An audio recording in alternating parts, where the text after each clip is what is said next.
Hello guys, welcome to my channel.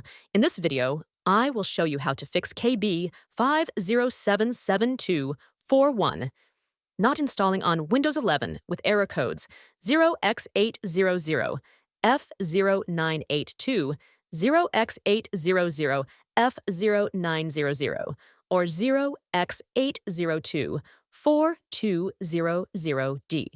First step, open Settings. Windows Update. Click on Pause Updates, wait a few seconds, and then click Resume Updates. Now try installing the update again. If it's still not working, type Services in the Windows search box and open it. Find App Readiness, double-click it. Set Startup Type to Automatic, click Apply. Then Start, if available, and restart the service. Now find Background Intelligent Transfer Service, set it to Automatic. Apply the changes, and restart it. Then scroll down and find Windows Update, double-click it, set it to Automatic, click Apply, then Start, and restart the service. Now go back to Windows Update and click Retry.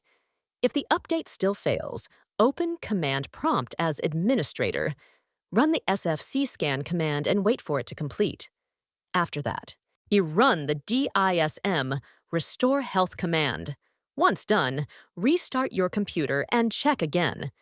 If the issue continues, download the update manually from the Microsoft Update catalog. Search for KB5077241. Check your Windows version using WinVer. Confirm your system type in Settings.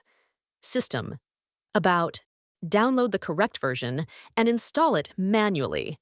One of these steps should fix the issue and allow the update to install successfully. That's it. Thanks for watching. Please like and subscribe to my channel.